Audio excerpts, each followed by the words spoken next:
I want to talk about a very important subject, and that is how to increase your, we call it your snag rate, your ability to snag a property before somebody else does. And the very first one is moving quickly. Okay, you have to move fast and create a sense of urgency when you find a property. If I have a property that I want or we want, we try to move quickly and get a signed contract as quickly as possible. I'll give you an example out of the MLS, for example. If there's a property that pops up in the MLS and it's for sale and it's in my area and I feel like I can make a deal on it, I go out immediately, look at the property.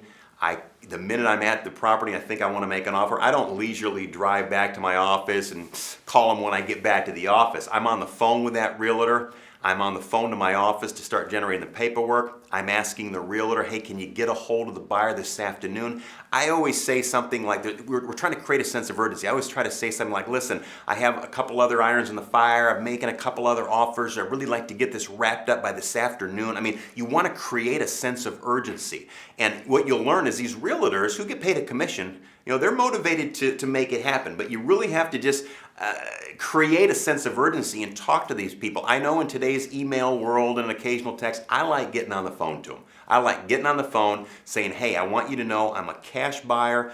I've got an offer coming your way. I'd really appreciate if you could get it presented to the owner today, okay? And if we could get this signed off by this afternoon, I'm really chasing a couple other properties too. I always try to create a sense of urgency. That would be kind of an MLS scenario just in general.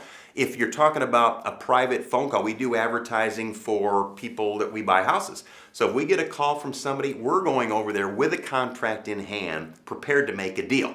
Okay? Oftentimes, the one that moves fast first, is the one that gets the deal. A lot of people will, just like anyone else, I'll call 2 or 3 people. It's not uncommon for me to show up at a house that we called on, that we got a call on, and there'd be multiple investors there.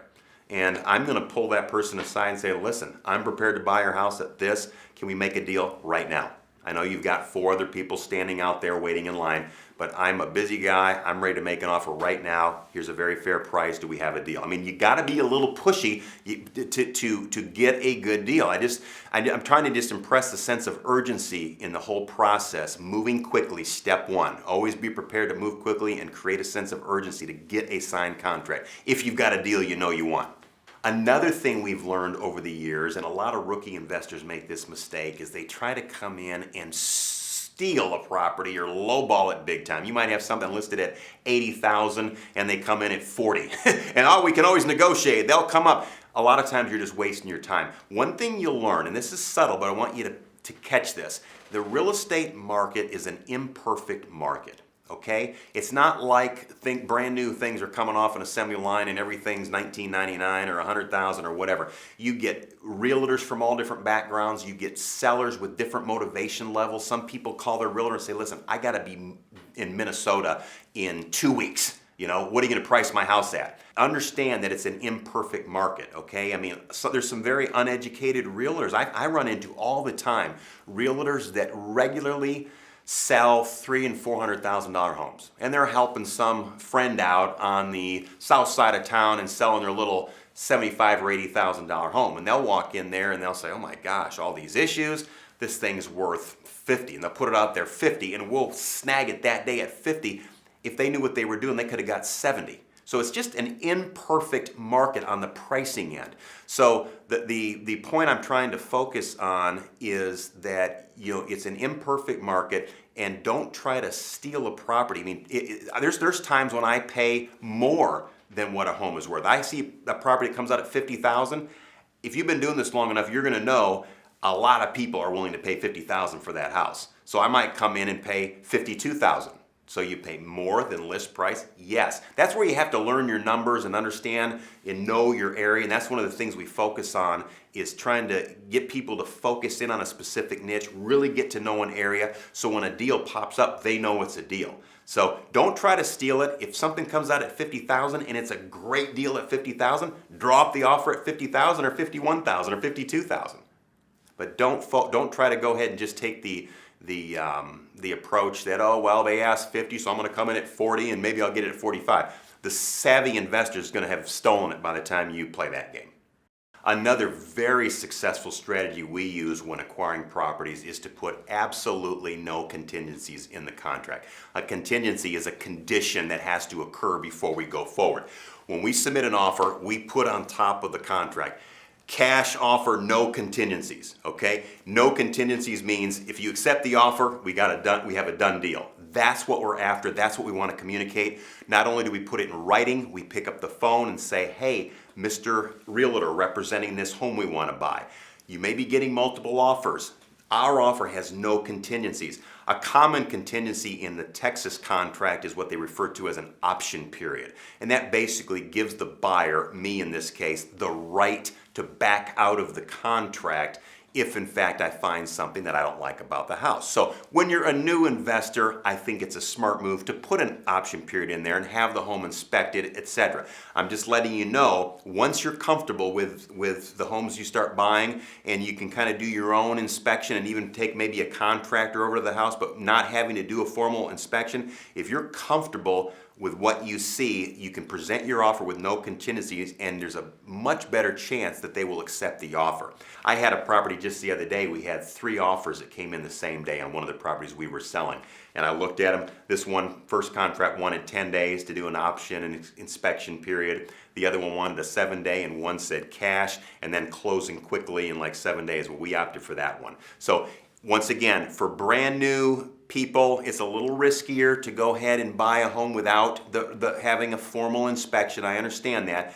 But once you're up to speed and you're buying these very straightforward homes and you can do your own mini inspection with your own contractor, if you can submit the contract with no contingencies, you're going to end up with a much higher closing ratio of getting them to accept your offer. When you go ahead and submit an offer with no contingencies, cash, and you put, hey, I want to close 5 days from now. I mean, I'm telling you, that offer will get a very close look. And once again, the same principles apply that we talked about earlier. Fast closing date, I'm following up with a phone call. Hey, did you notice, Mr. Realtor, fast closing date? Okay, and our title company can do it. I let them know because a lot of times they're questioning, well, how can we close it in 5 days? Hey, I've already talked to the title company. They can close it in 5 days. And the way we do that, we just literally, if we get an offer accepted that day, we email them, the title company, the legal description, lot this, block this, NCB. We get them the legal description, and they start working on it immediately. So we don't even wait till they have the actual contract. We just email them the legal description to get the ball rolling. So that is another key to going ahead and closing a lot of successful transactions. Another tool that you can use that we use often, especially on properties that we just gotta have when we're competing, is to put up a large amount of earnest money and make that earnest money non-refundable. I almost never see this in the marketplace elsewhere. Earnest money, and that's the problem with these contracts. Earnest money for the most part, usually the typical contract, you have earnest money and then you have some sort of contingency fee. They call it an option fee in Texas where they can back out. That's just normal real estate, and that's the way realtors are wired. And I understand it. And realtors are wired to go ahead and protect the buyer, so we want to have time to inspect it. We want to have time for all this. But the bottom line is, if you present an offer that says, hey, here we go again, 5-day closing, okay, no contingencies, okay, and just to kind of put a cherry on top, we're going to put down $10,000 non-refundable earnest money if we fail to close. Earnest money is the money that's paid actually up front when you go ahead and present a contract so that they know you're serious, and that amount of money gets taken to the title company and then you pay the balance when you actually close on the property. So that upfront money or that earnest money, what we do to go ahead and make our offers more attractive is we increase drastically the amount of earnest money we're willing to put down. On a typical home in the price range that we buy, I would say 98% of the time the earnest money is in that $500 to $1,000 range. Ours is usually in the $5,000 to $10,000 range. And why? I mean, once we make a decision to buy our house, we really don't care if we give them $5,000 or $10,000 up front and the other $40,000, a week from now. We really could care less. Once we make a decision to buy a property, we just use that increased earnest money as a tool to stand out, because oftentimes we find ourselves in a multiple offer situation. Another tool that we've used that has helped us purchase many properties, especially when you're dealing directly with a homeowner. and there's no other realtors involved. We like keeping things very, very simple. If I'm going to purchase your house and we agree on a $70,000 price point, let's say, the way I present the offer is I say, listen, we're going to pay $70,000 for your house, and we're going to pay all of your closing costs. That way, when you go to the title company, they're going to go ahead, and the way the settlement statement is going to read is here's $70,000, and then whatever prorated taxes you might own, if you have some taxes that you owe, that comes out of the $70,000. We keep it simple like that. We try not to go down the road of paying closing costs and all their taxes, because every now and then the taxes might be a couple of years worth of taxes and that sort of thing. We have a real firm handle on what the closing costs will be. And usually on the homes that we're buying, you're talking somewhere in the $1,500 range. So once again, you know, I'm negotiating a deal, and I say, listen, I'm going to pay you $70,000 and pay 100% of your closing costs. So when you go to the title company to collect your money, and we always time it where we go in first and have our funds there first. So if I'm working out a deal with you, for example, then when you come into the title company, you sign and you walk out with your money in the form of a check, or they'll wire the funds to you. Another way to increase your closing ratio when you're trying to purchase properties is to offer to pay the closing costs associated with the transaction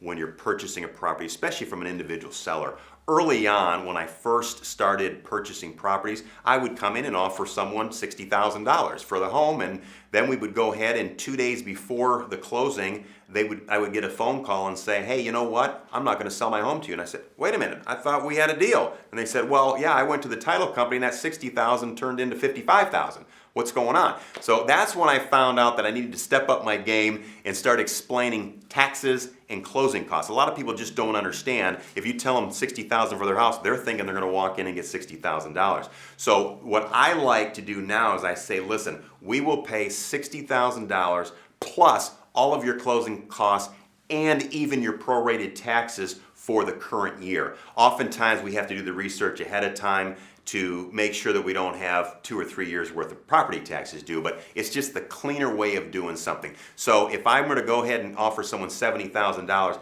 they walk out of the title company with $70,000.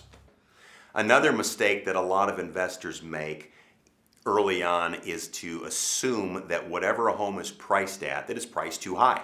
And that's something sophisticated and savvy investors know. Just because the price is priced at a certain price doesn't mean that it's necessarily high. Real estate pricing is an imperfect model. Realtors have different levels of expertise. Some realtors, quite frankly, just make mistakes and price houses much lower than they could really get. There's also different levels of motivation for sellers. Sometimes things are intentionally priced low, so they sell it very quickly. So just be prepared to pay a list price or more when the numbers shake out the way they should.